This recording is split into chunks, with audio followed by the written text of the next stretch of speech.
Hitler cocaine, morphine और methamphetamine का नशा क्यों करता था? उसकी महबूबा ईवा ब्राउन, जिसने उसे शादी के लिए 15 साल इंतजार किया, हिटलर ने अपनी बीवी को शादी के तोहफे में साइनाइड की गोली क्यों दी? और तो और वो कौन था जो हिटलर के सामने डट गया? वो कौन था जो हिटलर की धमकियों से बेहोश हो गया? ऑपरेशन बारबोसा क्या था? और क्या आप जानते हैं कि हिटलर को यहूदियों से ज्यादा नफरत रूसियों से क्यों थी? यही सब हम बताएंगे आपको इस वीडियो में। फ्यूहरर बनने के बाद इसने दुनिया से तमाम मुआहदे तोड़ दिए। इसने कहा कि अगर जर्मनी में कोई बेरोजगार है तो फिर वो फौज में आ जाए। 1933 के अंदर वेपन्स की प्रिपरेशन के लिए 3.5 बिलियन मार्क इस्तेमाल हुए और 1939 में वेपन्स की प्रिपरेशन के लिए 26 बिलियन मार्क इस्तेमाल हुए। इस वजह से जर्मनी के अंदर ऑयल, लोहा और स्टील की डिमांड 3 गुना ज्यादा बढ़ गई। और तो और जर्मनी में कोई बेरोजगार ना रहा। और तो और जर्मनी की आर्मी बहुत स्ट्रांग हो गई। इसने सबसे पहले हार का बदला लेने का सोचा, क्योंकि फर्स्ट वर्ल्ड वॉर के अंदर जर्मनी से जो इलाके छीन लिए गए थे उसके अंदर फ्रांस और पोलैंड में कई इलाके शामिल थे। तो उसने सोचा कि सबसे पहले हमें हमारे इलाके वापस चाहिए। हिटलर चाहता था कि फर्स्ट वर्ल्ड वॉर से पहले की तरह यूरोप के अंदर तमाम जर्मन कंट्रीज का एका कायम हो जाए, जिस वजह से जर्मन्स के एके को देखते हुए जर्मन्स मजीद जो बाकी दुनिया की जितनी भी पावर्स हैं उनसे मुकाबला कर सके। मार्च 1936 में इसने राइनलैंड पर अपनी आर्मी भेजी और राइनलैंड में आर्मी ने जाने के बाद एक भी गोली चलाए बगैर राइनलैंड को फतह कर लिया। इसका दूसरा निशाना था ऑस्ट्रिया, जहां ये पैदा हुआ था और जहां इसने परवरिश पाई थी। वहां की हिफाजत कर रहा था मोसोलिनी। हिटलर ने इथियोपिया पर इटली की हिमायत करके मोसोलिनी को अपने साथ मिला लिया और ऑस्ट्रिया पे कब्जा करने की इजाजत ले। 1938 में जर्मन आर्मी ने ऑस्ट्रिया पे चढ़ाई कर दी और ऑस्ट्रिया पे भी कब्जा कर लिया। हिटलर ने ब्रिटिश प्रेसिडेंट नेविल चैम्बरलैंड से चेकोस्लोवाकिया का सुडेटेनलैंड मांगा और कहा कि अब मैं आपसे कोई और इलाका नहीं मांगूंगा।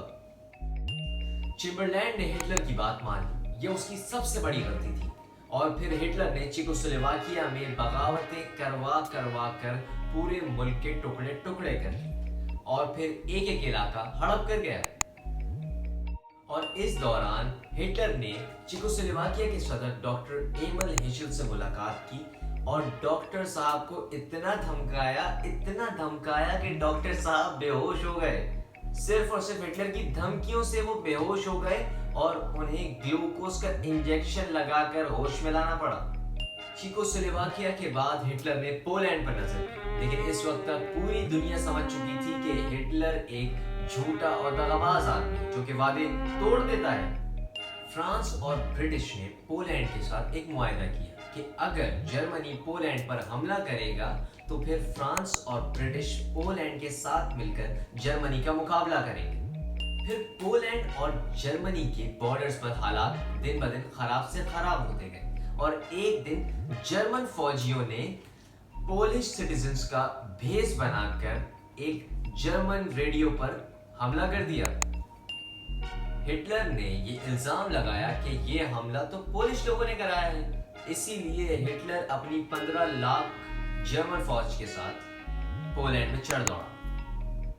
यहाँ से पोलिश आर्मी भी मैदान में आई, लेकिन ये लोग सिर्फ महज 10 लाख थे और वहां वो लोग 15 लाख। जर्मन के पास जो एयरफोर्स थी वो पोलिश एयरफोर्स से 10 गुना ज्यादा थी। ये सिचुएशन देख के फ्रांस और ब्रिटिश ने जर्मनी को अल्टीमेटम भेज दिया कि अगर तो तुम हमला बंद नहीं करोगे तो हमसे तुम जंग की हालत में हो।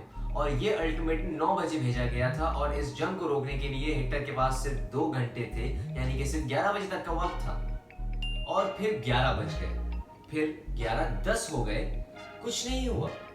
11:15 बजे नेविल चैम्बरलैंड की रेडियो पर आवाज आई जिसमें उन्होंने आवाम से खिताब किया कि हमारे अल्टीमेटम का जर्मनी की तरफ से कोई जवाब नहीं आया, इसीलिए फ्रांस और ब्रिटिश जर्मनी के खिलाफ इस वक्त हालत जंग में है। हिटलर ने पोलैंड को तो फतह कर लिया और उसका जर्मन्स को इकट्ठा करने का ख्वाब भी पूरा हो गया, लेकिन इससे पूरी की पूरी दुनिया क्राइसिस में आ गई क्योंकि इस वक्त तक सेकेंड वर्ल्ड वॉर छिड़ चुकी थी। यहाँ फ्रांस और ब्रिटिश से ज्यादा खतरा था सोवियत रूस से, क्योंकि वो नहीं चाहता था कि ईस्ट और वेस्ट दोनों जगहों से जर्मनी को घेर लिया जाए।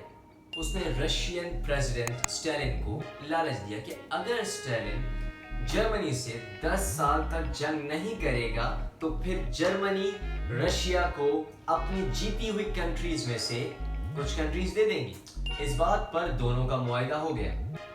स्टालिन ने पोलैंड पर हिटलर की मदद करी और तो और ईस्ट पोलैंड पर कब्जा भी कर लिया। दरअसल अब उसे रशिया से कोई खतरा नहीं था, इसीलिए उसने सिर्फ और सिर्फ 1 साल के अंदर हॉलैंड, नॉर्वे, बेल्जियम, लग्जमबर्ग और फ्रांस पर कब्जा कर लिया। और तो और फ्रांस के कैपिटल सिटी पेरिस पर तो सिर्फ और सिर्फ 10 दिन में कब्जा कर लिया गया। हिटलर का साथ किस्मत दे रही थी और वैसे भी मिलिट्री ट्रेनिंग और वेपन्स तो थे ही, लेकिन एक और चीज है जिसने भरपूर साथ दिया है हिटलर का, और वो है ड्रग्स। जी हाँ, ड्रग्स। दरअसल हिटलर और जर्मन आर्मी मेथाम्फेटामाइन जैसी एक ड्रग लिया करते थे जिससे वो कई दिनों तक एक्टिव रहा करते थे। हिटलर का एक पर्सनल डॉक्टर था जिसका नाम था थियोडोर मोरेल, और वो हिटलर को मॉर्फिन, कैफीन, कोकेन और मेथाम्फेटामाइन जैसे ड्रग्स दिया करता था। और तो और हिटलर एक गोली इस्तेमाल करता था जिसका नाम था इकोडेन, और हिटलर ऐसी दवाएं भी इस्तेमाल करता था जो सूअर के लिवर से बनी हुई थी। कानों के दर्द की वजह से कोकेन इस्तेमाल करता था और कोकेन की ओवरडोज की वजह से वो एक दफा मरते मरते बचा। दरअसल इन ड्रग्स की वजह से वो कई टाइम तक अपना हाथ ऐसे ही सैल्यूट में करके रखता था, और तो और वो ग्लूकोज के इंजेक्शन भी लगाता था। हिटलर का नशा उसका भरपूर साथ दे रहा। 1940 तक लोग इससे डरते थे, इसे दुनिया से शोहरत मिल चुकी थी, इसे हर कोई जानता था, लोग इसके नाम से डरते थे। नेविल चैम्बरलैंड ने फ्रांस को हारता हुआ देखा तो रिजाइन कर दिया, और अब ब्रिटिश का नया प्रेसिडेंट था चर्चिल। हिटलर ने चर्चिल से कहा कि तुम हमसे दोस्ती कर लो, यानी कि तुम हमारे साथ मिल जाओ, लेकिन चर्चिल ने हिटलर को साफ साफ मना कर दिया, क्योंकि चर्चिल एक ऐसा आदमी था जो हिटलर के सामने डट गया, और यही वजह थी कि हिटलर चर्चिल से डरने लगा। हिटलर ने एक मंसूबा बनाया जिसका नाम उसने रखा ऑपरेशन सी लॉयन। पर इस प्लान के लिए जर्मन आर्मी को चाहिए था कि वो ब्रिटिश नेवी और ब्रिटिश एयरफोर्स को मुकम्मल तौर पर तबाह कर दे, ताकि जर्मन आर्मी मुल्क के अंदर आ सके। और जब हमला शुरू हुआ तो हिटलर नहीं जानता था कि ब्रिटिश ने हिटलर के लिए 2 गिफ्ट तैयार रखे हैं। इसमें से पहला था रडार। जी हाँ, रडार, जो कि ब्रिटिश की इन्वेंशन थी। उस वक्त रडार किसी के पास नहीं था। जैसे ही कोई जर्मन तैयारा ब्रिटिश के अंदर घुसने वाला होता था, ब्रिटिश तैयारा उसके मुकाबले के लिए पहले ही मौजूद होता था। सिर्फ और सिर्फ इस वजह से 4 महीनों के अंदर 1800 जर्मन तैयारे बर्बाद हुए और 1000 तैयारों को नुकसान हुआ ब्रिटिश के। लेकिन 1800 तैयारे बर्बाद होना जर्मनी के लिए कोई बड़ी बात नहीं थी, आर्मी ही कुछ ऐसी थी। और दूसरा स्प्लिट फायर तैयारा, वो भी ब्रिटिश की इजाद था, और तो और उसका इंजन बहुत स्ट्रॉन्ग था। इस लड़ाई को बैटल ऑफ ब्रिटेन का नाम दिया गया। हिटलर को 1800 तैयारे बर्बाद होने का कोई अफसोस नहीं था, और तो और वो ब्रिटिश जैसे छोटे से मुल्क पर वक्त जाया नहीं करना चाहता था। दरअसल उसे तो गर्ज था सोवियत रूस से, क्योंकि वो यहूदियों से ज्यादा नफरत रूसियों से करता था, क्योंकि तमाम रूसी सिल्वैक नस्ल के लोग थे जिनकी जर्मन से नस्लों पुरानी दुश्मनी थी। हिटलर ने रूस को फतह करने की तैयारी की, इसलिए उसके जनरल्स ने भी उसे मना किया कि आप ऐसा ना करें, और तो और फ्रांस के शहजादे नेपोलियन बोनापार्ट का अंजाम भी हिटलर के सामने था, जो रूस में दाखिल होने में तो कामयाब हो गया, लेकिन उसके सर्द मौसम की वजह से शिकस्त खा गया। हिटलर ने जंग की तैयारी कर ली थी। सारी की सारी दुनिया ने हिटलर को कहा कि अमन कायम कर लो, लेकिन हिटलर किसी की बात सुनने वाला नहीं था। डॉक्टर मोहम्मद अल्लामा इकबाल रहमतुल्लाह अलैह ने भी दूसरी जंग अजीम की पेशेनगोई की थी, और तो और गांधी ने भी, महात्मा गांधी ने भी हिटलर को खत लिखकर कहा था कि अगर ब्रिटिश नहीं तो कोई और ताकत तुम्हारे ही हथियारों से सीख के तुम्हें हरा देगी। हिटलर ने किसी की बात नहीं मानी اور تو اور اس نے اپنے جرنلز کے سامنے کہا کہ وہ رشیا کے اندر گھسے گا اور رشیا کے کیپٹل سٹی ماسکو کو فتح کرے گا اور وہاں پر ایک جھیل بنوائے گا جہاں سے بجلی پیدا کی جائے گی۔ رشیا پر حملے کا صحیح وقت تھا گرمیوں کا، لیکن اس نے اس وقت رشیا پہ حملہ نہیں کیا بلکہ موسولینی کی مدد کی اور یونان پر حملہ کر دیا۔ جب اس نے یونان پر حملہ کیا تو پھر رشیا کے حملے کو 4 ہفتوں کے لیے ٹال دیا گیا، اور تو اور یہی وہ الفاظ ہیں ہٹلر کے جو وہ مرتے ہوئے کہہ رہا تھا۔ ہٹلر مرتے ہوئے اپنے بنکر میں چیخ چیخ کر کہتا تھا کہ کوئی مجھے وہ 4 ہفتے لوٹا دے۔ ہٹلر نے یونان پر قبضے کے بعد رشیا پہ حملہ کیا۔ ہٹلر نے 22 جون کی صبح، ابھی تک اندھیرا ختم ہی نہیں ہوا تھا کہ ہٹلر نے 40 لاکھ کے قریب فوجی رشیا کے اندر داخل کروا دیے، اور تو اور اس آپریشن کو نام دیا گیا آپریشن باربوسا۔ جب یہ بات اسٹالن کو پتا چلی تو اس کا نروس سسٹم بریک ڈاؤن ہو گیا۔ وہ 2 ہفتوں کے لیے پاگل سا ہو گیا، نہ وہ کسی کی بات سنتا تھا نہ وہ کسی سے بات کرتا تھا۔ 2 ہفتے بعد اسٹالن نے ریڈیو کے ذریعے اپنا پہلا خطاب کیا جرمنز کے ساتھ، پر ہٹلر نے ماسکو کو فتح کرنا تھا، لیکن وہ یہاں سے یوکرین پر حملہ کرنے کے لیے چلا گیا۔ اس بات کا فائدہ اٹھایا رشیا نے اور جرمنی کو شکست دے دی۔ ہٹلر نے اس سال ایک اور غلطی بھی کی، جاپانی حملے میں امریکن سی پورٹ پر امریکہ کے خلاف بھی محاذ کھول دیا۔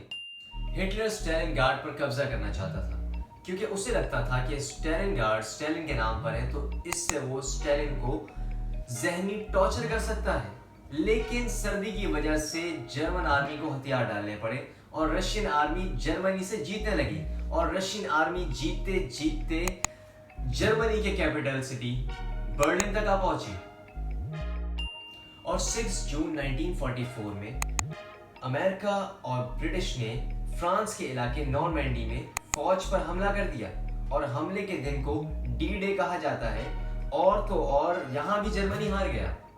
اب ایسٹ اور ویسٹ سے رشین اور امریکن فوجیں ہٹلر کی طرف بڑھتی جا رہی تھیں، پر حیرانگی کی بات یہ ہے کہ جرمنی میں سب کے سب ہٹلر کے ساتھ تھے، وہاں پر ابھی بھی لوگ اسے پسند کرتے تھے۔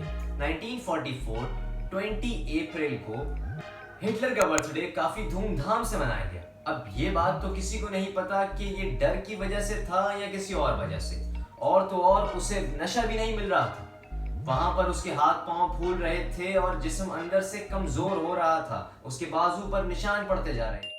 30 اپریل 1945 تک رشین آرمی فیور بنکر تک پہنچ چکی تھی۔ اب ہٹلر کو پتا تھا کہ ہٹلر مرنے والا ہے۔ 28 اپریل جب موسولینی اپنی محبوبہ کے ساتھ مارا گیا تو پھر ہٹلر نے بھی سوچا کہ وہ بھی شادی کر لے گا اور ایوا براؤن کو ایوا ہٹلر بنا دے گا۔ ایوا براؤن نے اس سے شادی کرنے کے لیے 15 سال انتظار کیا، لیکن بیچاری اس کی قسمت، وہ صرف اور صرف ایک دن کی دلہن تھی۔ اس نے 30 اپریل کو فوجی یونیفارم پہنا، اپنی بیوی کے ساتھ یہ اسٹڈی روم میں گیا، اسے سائنائڈ کی گولی دے دی اور اپنے سر پر گولی مار دی۔ ہٹلر نے یہاں پر اپنے آخری دن گزارے، اور تو اور آج بھی لوگ یہاں پر ایز اے ٹورسٹ آتے ہیں اور اس جگہ کو دیکھتے ہیں۔ گوئبلز جو نازی پارٹی کا پروپیگنڈا انچارج تھا، جو کہتا تھا کہ جھوٹ اتنا اور مسلسل بولو کہ وہ سچ لگنے لگے، اس شخص کا انت کیا ہوا ہوگا؟ اس شخص نے بھی اپنی بیوی کے ساتھ خودکشی کر لی اور اپنے 6 بچوں کو زہر دے دیا۔ جرمن سمجھتے تھے کہ ان کی حکومت 1000 سالوں تک قائم رہے گی، لیکن افسوس کی بات یہ حکومت صرف 12 سال تک قائم رہ سکی۔ اس کے باڈی گارڈ روجش مش کا کہنا ہے کہ وہ ذرا سا بھی برا آدمی نہیں تھا۔ ہٹلر نے مرنے سے پہلے اپنے تمام سپاہیوں کو اپنی وفاداری کے حلف سے رہا کر دیا تھا اور کہا تھا کہ میرے جسم کو جلا دینا تاکہ موسولینی کی طرح میرے جسم کی بھی بے حرمتی نہ ہو۔ لیکن جیسے ہی اس کی باڈی کو جلایا جا رہا تھا، وہاں پہ رشین فوجی آ گئے اور اس کی باڈی کو بچا لیا گیا۔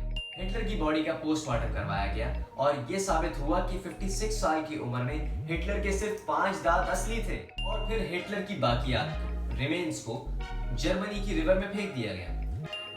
اس سیکنڈ ورلڈ وار کی وجہ سے بے تحاشا لوگ بے روزگار ہوئے، مر گئے، پوری دنیا میں کرائسس آئے، لوگ بچھڑ گئے، लेकिन इस सेकेंड वर्ल्ड वॉर की वजह से दुनिया की तमाम मुल्कों को पता लग गया कि उन्हें ये नहीं करना, जंग की तरफ नहीं जाना। इस वजह से यूएनओ भी बिल्ड की गई, जो कि हमने अभी फर्स्ट ईयर में भी पढ़ी है, यूनाइटेड नेशन ऑर्गेनाइजेशन, जिसका काम ही है वॉर से प्रिवेंट करना और पूरी दुनिया में अमन फैलाना। लेकिन बेचारे वो भी अपना काम सही तरीके से नहीं कर पाते, क्योंकि दुनिया के अंदर अमन फैलाने वाले लोग बहुत कम हैं और फसाद फैलाने वाले लोग बहुत ज़्यादा हैं, जिस वजह से वो भी अपना काम नहीं कर पाते।